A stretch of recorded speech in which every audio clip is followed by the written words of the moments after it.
We are essentially like the opposite of Shodan and Census. So they scan the internet and we listen. That's our focus. We want to, we say we turn internet noise into intelligence. So we run a global network of over 8,000 passive sensors. They're in over 50 countries. So we collect packets as IP scan us, firehose those packets internally, and then provide back context on IP behavior, methods, and intent. So the first thing we look is like, hey, can we associate this IP address with a known good security researcher or security tool? Okay, it's benign. And if we can't do that, then we look to their behavior and see, you know, are they doing anything malicious? And that's how we determine whether they have malicious intent or unknown. They're just scanning, crawling the web. We don't really know why. And we can't associate them with a specific person. So that's called our noise data set. That's our first and primary data set. Our secondary data set, but still super useful, is our Riot data set. It's our common business services data set. So it's a collection of 40 to 60 million IPs associated with common business services or just things required for regular internet use. So it can be things like Microsoft Office 365, Slack, Facebook, or things like public DNS servers or CDNs. And so when you combine both of these data sets and plug us into like your SIM, SOAR, TIP, that's where we typically see ourselves, it can drive use cases like SOC efficiency, which is actually going to be the primary one that Nick will focus on today, threat hunting, and keeping in front of mass exploits. So with that, I am going to go on ahead and drop or introduce you to Nick Roy. So Nick Roy is the person up here next to me.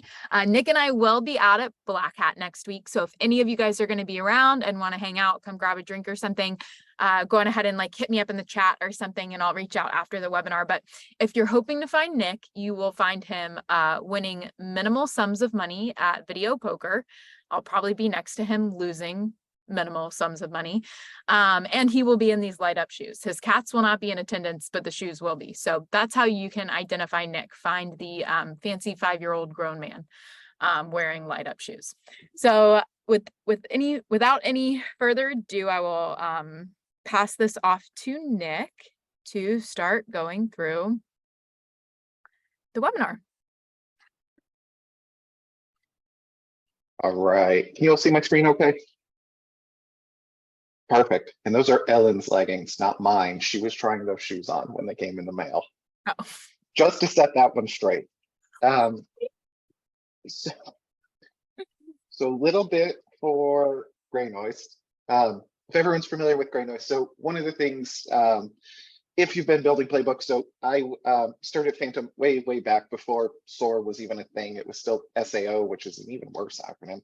And really the idea back then was just like, hey, I hate doing a bunch of things. This is all repetitive. I want to start to just kind of automate this. And that's kind of where, you know, I'm sure everyone knows all the automation platforms were born. And one of the things we kind of ran into a problem was early on was, or maybe you still run into this, I never kind of know, like, you know, how much can I trust? I want to take more actions with my playbooks. I want to do some blocking and some conviction, some sinkholing, and maybe I just don't have the right information, or maybe I need some, you know, there's a bunch of different sources out there. So a couple of things we're going to talk about today. One, kind of both data sets, where they play into playbooks, because one of the really cool things about GreyNoise, if you're using Phantom specifically, there's an integration there into Twitter. And if you've ever used it, I actually wrote that integration because at the time before we knew about GreyNoise, we were trying to do kind of the same thing, which was, is anyone tweeting about this IP? Because that probably means it's garbage if everyone's talking about it. Like, everyone knows about this, everyone's seeing it.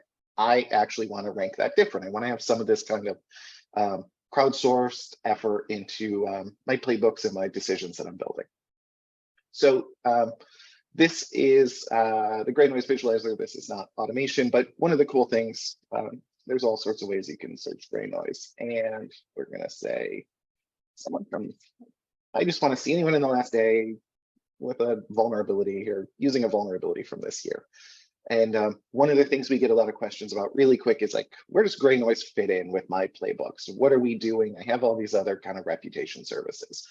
And one of the things we want to start to look at is kind of where it fits in with this data set. So this is Recorded Future's free plugin, which is actually really, really cool if you're looking through just kind of the GreyNoise visualizer. But if you have any of those like investigative playbooks where you're just trying to get some context and kind of, you're in the orientation part of SOAR, trying to figure out, what all is this that I'm responding to?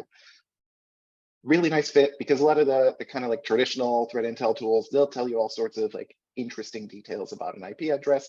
Some of them they just won't see any things from, just because the way we gather data is a little bit different. Maybe they're a little more focused on like, compromise and beyond, and they give you all the cool file hashes and C2 servers. Whereas we're kind of collecting things a little bit earlier. Here's all the IPs that we see, running, a particular type of attack, trying to exploit a given vulnerability or certain CVE out there. And so this IP, for example, Recorded Future saying, it's seen some DDoS activity from it. We've seen a whole bunch of other information, or a bunch of exploit attempts, a couple of misconfigurations it's looking for. We've seen a bunch of activity also. So it really gives kind of a nice complement to any kind of enrichment playbooks that we're running. If you're doing any kind of like, quick indicator hunting, give some good information here, some good context. And the cool thing about this one, let's just see if this is still going to work. If we pull this one up, yeah, cool. So if we pull this one up, this one also just calling back, hosting all these payloads here. And if we take something like this, and I downloaded this morning just in case, we run something like an MD5 sum and we pull these up. Again, as we start to look at how this all fits in together in our playbooks, obviously doing this all manually, but in this case, VirusTotal actually doesn't have information on these hashes. So we can always submit the file. It turns out it's probably garbage anyway, but really gives a nice complement between Recorded Future, where they're saying, what, we've seen this DDoS activity. If you use like a census, a Shodan, we get more information about it. GreyNoise, we can say, here's the different exploit attempts we're seeing. And then as we're building our playbooks now, we can kind of take all that data and really do some good enrichment and lookups and kind of build more of a full picture of what's happening. So if we take this kind of idea now, if we go to something like XOR, really kind of the easy way is, if I'm gonna take this IP again, copy this guy. So if I take something like this IP, the real easy way to start off is just, hey, I want to just same kind of thing, because doing things manually is kind of a bummer. I want to look things up automatically. I want to get all this data back. If you're using XOR, we have an integration already built. We have integrations with kind of all the main SOAR platforms. And actually, I'm going to just turn off this Recorded Future plugin for right now also. We have all these integrations already set up. And again, really quick, that same kind of investigation that we're doing, we bring all that same context back into XOR. So I can still see my information from GreyNoise here, where we're pulling back CVEs exploited. I have all the information really quick about tags and observed activity for that IP address. VirusTotal, looks like they're actually starting to call this one out as malicious also now, this IP address. Shodan giving us some information about the IP address. But really, as we're kind of building out that integration and building our playbooks, doing those investigations, it just makes it a little bit easier to build out some of this picture of how this infrastructure is being used as we are doing these investigations, where it is providing a kind of a different source or different context for things. In this case, also, like we saw in this IP, kind of just throwing this everywhere across the internet based off of all the different destinations it's hitting where we have sensors deployed, but just gives us some more context as we are doing these investigations. Love the war room if you're using XOR for just those kind of quick lookups where I don't want to have a bunch of tabs open. I just want really quick that understanding of kind of how it's operating. What are we seeing? What else do I need to know about this? So I can make those decisions and then go find some other cool things like files and other things that I can potentially go hunting for. So we have we have our integration into XOR, which we'll talk about some of the other integrations in there also, but the war room, the quick lookups, always a nice, easy way to get some information. One of the more interesting things I think I've seen people using GreyNoise for in their playbooks is also just before even a lot of these kind of investigations run in your playbooks, you're just gathering this data. The first thing that we see actually a lot of people do is, I just want to slide it in, right? Very first thing in my investigation. Is this an alert that triggered where we are, GreyNoise is seeing it also? Maybe it is just really some noise. I don't want to burn all my API credits and all my other tools. I want to just know kind of contextually, like, is this someone who's just taking an exploit, throwing it at anything across the internet, hoping to kind of just get lucky and find something? And we can just do some quick enrichment there, right at the top of my playbook. Same kind of idea if using Times or any of the other SOAR platforms. I want to do a quick lookup. I just want to know, yes or no, have we seen this? And then we can make a decision based off of that. If it is, something we've seen at GreyNoise, maybe I just want to get the rest of the information, do a quick virus total lookup. But something I can kind of quickly, start to steer towards taking some additional, blocking, sinkholing, whatever we want to do, however we want to handle this.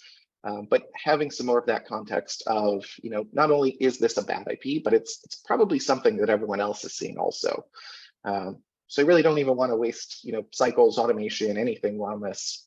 I want to just handle, based off of knowing that a lot of other people are seeing this. At the same time, though, we may not always see an IP address, just because if it doesn't hit our sensors, we don't know about it. So the other thing that's kind of interesting also is what I want to do is I want to put it into IP info. I want to just get ASN organization of an IP address. And then I want to just throw a little bit more broad query into GreyNoise. How is that hosting provider being used? How is that ASN being used? Is it residential network, in which case maybe I handle that a little bit differently. Maybe it's a hosting provider and it's a free-for-all. They're letting everything happen there. So if we run this one, and I have a couple of IPs saved just to show the different paths. If we run this one, so if I take an IP, this guy here, really what this one's going to do is just kind of down the left-hand path, we run through everything and just kind of decide, yes, this is something that's noise. We know about this in GreyNoise, and I can pull down all the details also just to get information if I want about CVEs it's looking for, because one of the other things I think is very cool so is how can I take my data I'm gathering from SOAR and feed this into my alerts I'm building or any other additional hunts I want to run, because in this case, I know this is someone who's just kind of opportunistically looking for these particular vulnerabilities. But at the same time, I want to go make sure that I'm actually patched for these also, because even though it's opportunistic, I still just want to say, hey, look, I see a couple of them here. One of them is 6 years old from 2017. Let me just make sure we actually did our job. We're patched for these, and I really don't have to worry about that. Some cool additional things you can actually kind of build into the playbook more, where you can do some of those lookups and kind of save some of that time. The other side of it is if I take something like this one here, drop this IP in. This is one that we didn't see anything from. We looked that IP up in GreyNoise. We didn't see any information on that one. So down the right-hand path, we send that over to IP info just to get some information about who it is and same kind of information.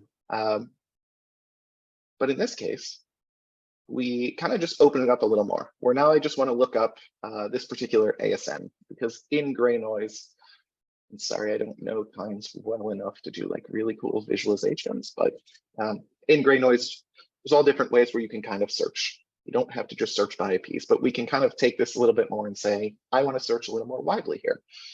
In this case, we can do some more of those lookups just to say, what else is coming out of here? Something like EC2 in this case, okay, maybe not going to give me a ton of information. Smaller hosting providers though, or is it a residential, some kind of maybe somewhere where we don't do any business?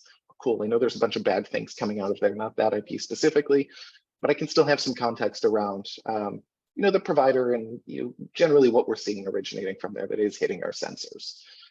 So there's different ways where we can kind of either just quickly make some decisions as part of our playbook, or if we need some more of that context, just open up our searching a little bit more, just to say what else is associated with given provider or given organization. And the other cool thing, so just to jump between every SOAR vendor, I have a weird collection of SOAR platforms. And so if we take a couple of other things, so one of the cool things, love Riot data. I think it's really interesting, like Abigail mentioned, about 40 to 50 million IPs for just IPs associated with known infrastructure, Office 365, Slack, Zoom, all those fun things. If I have something like this, for example, something's beaconing out one of my systems internally, it's beaconing out to a couple of different IP addresses. We all probably know Google DNS offhand. Everyone can kind of pick that one up. But when I want to start automating and kind of doing this programmatically at scale to say, what, I want some context around what is this traffic going out to? Because maybe I'm going to handle some of these things a little bit differently. Some of these IPs like Google DNS, probably don't want to block that. Maybe I don't allow it in my network, but inevitably something's hard coded to use it and it's going to break if I block it. Those are the things that I want to try to identify as part of my playbook, because I want to spend more time on things like this IP here. And if we run a playbook, and we can take a look at this one also, we run the Riot lookup against everything. So if we run something quick, simple playbook, we can open this one up while it's running. Really just designed to couple of quick, simple lookups, but all I really want is, as part of that investigation I'm doing, I want to just know, what are these IPs? Are they associated with common services? In this case, obviously Google DNS, we all know that one, it's easy. The other one, not associated with any services. If we look it up in some of the other reputation services, we get some more information back on it. So it just gives us a way where if we are automating, again, some of the other problems are always like, hey, I want to take further actions on things. But, no one really tells me if things are good. It's always, you get a score of 0 out of 60 or 0 out of 10. Well, some of them don't say they're good. They just say it's not bad. The idea behind Riot is now I can start to say, these are things associated with services. In this case, depending on how I want to handle things, maybe I want to be a little more careful with Google DNS. Same thing if we look at something like XOR also. So this was a phishing email to bostondives.com, ironically enough, as I look at this now.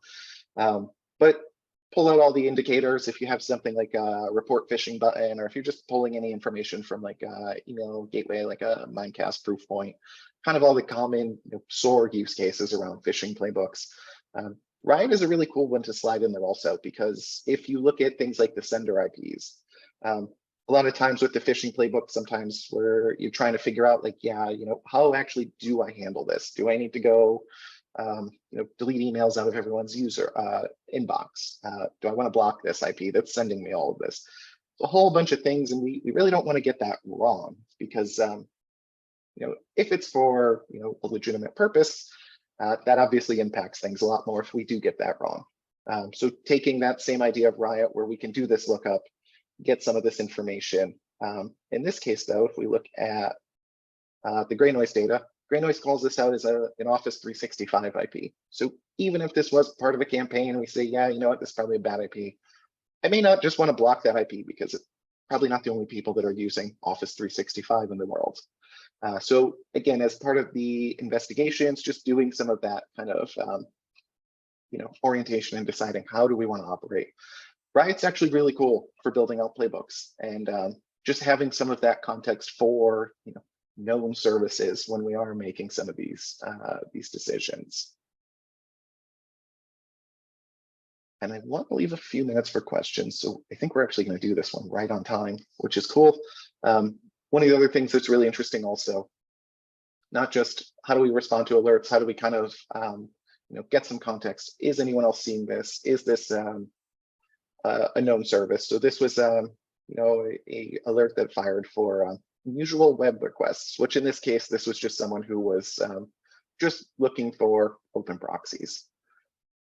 Maybe not the worst thing that's ever hit my web server, but in this case, we'll run this playbook.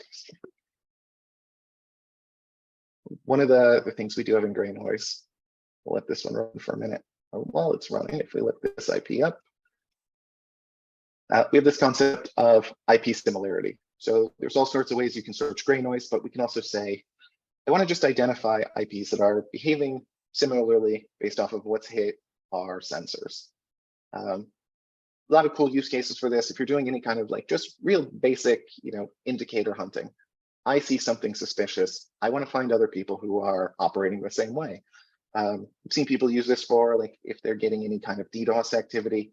I want to try to find kind of shared infrastructure. Who else might be, you know, part of this this botnet or this shared hosting infrastructure that they're using? Really good for kind of just doing some of those lookups. And in this case, while this one's running, what this playbook actually does is just uses some of that IP similarity. It hits the API for that, just takes the IP. And then we just throw it into say, you know what, give me that list of similar IPs. And what I really want to do is I want to just take those, do some very basic hunting. I want to just query back to my SIM. Are we seeing this anywhere else? I want to do some reputation checks on all those so I can have some more context. And then really what we want to do is, you know, based off of all this, you know, things that maybe I add in a couple more checks in there, but really I want to start to take all of this and just, you know, start to build my own block lists. I want to start to build my own intel. Obviously IPs are easy enough to recycle, so I can keep this kind of running. But really I want to start to, you know, build my own list of things, my own, you know, things to track that I know this is just pure noise. And really, I'm not going to feel too bad about blocking it because I want to try to automate as much as possible. I'm super biased. So I think that is most of what I wanted to cover. And a couple slides, but I don't think we need them because we got about 5 minutes left anyway. So we wanted to just stop for any kind of questions or any kind of you know, wrap up things also.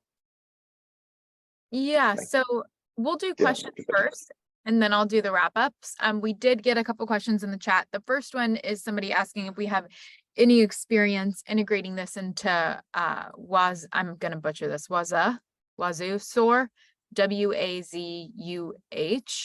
I know that we've had requests for it in the past. Like I found after you asked that question, Tobias, I went and did some research because I was like, I know I've heard of this. We got a request for it back in 2022. And because it's and where that conversation left off was just we don't have a current integration, but if people want to build an integration, because I understand it's an open source platform, we have a ton of integration docs. Nick, if you maybe wouldn't mind pulling that up and showing people where all the API documentation is and where the Python SDK documentation is. You know, when it comes to open source, typically we do rely on the community to build some of those, some of that documentation. But yeah, so unfortunately, I don't believe that we have one yet, but is something that we would be happy to review, see if we can help somebody set one up. We do have a limited team, but can definitely also help just like review things as well. Nick, I don't know if you want to add anything onto that. I have nothing else to add, but no personal experience using Wazo. I also don't know how to pronounce it. Cool, I'm not the only one. The other question that was asked was, do you have to have an enterprise account to integrate with a SOAR platform? Ooh, I'm going to go off my memory here. I'd have to look at each one. Generally speaking, though, we have, let me move Zoom out of the way again. We have, I'm just going to use Phantom because I know this one the best. If you don't, generally we have whatever it's kind of called in your SOAR platform of choice. There's generally a action for community lookup. So using just, you sign up for the free community account, there's generally one in there, which will really just give you kind of the basic information. So even if we have an IP, I just grab one here, I'll show you what it looks like quick. So even if we just take, so this is just using the, it's so hard to type when everyone's watching, community. There we go, 30 tries later. Really just gives you kind of basic information with the community API. But generally speaking, I would double check, but to the best of my knowledge, all of the SOAR integrations have like a community lookup option. Cool. Yeah. And one thing I will just say is, like, if you look at the API reference docs that Nick popped up, you'll see that there is just like limited returns that you get from the community API, and you will also hit some what is the word I'm looking for? Rate limits. But definitely still encourage people to start out with the community API if that's best where for you, if that's the best entry point for you. Third question, are you able to use Splunk natural language query? Yeah, so I saw that. I'm going to assume you're asking as part of the playbook where I just ran a query. I would assume yes, as long as there's an API you can hit. I'm not too sure. I haven't actually used the natural language query with Splunk, so I'm not too familiar with it. But assuming there's an API and an integration, then you should be able to just slot that in as part of the playbook. Cool. Okay, any other questions?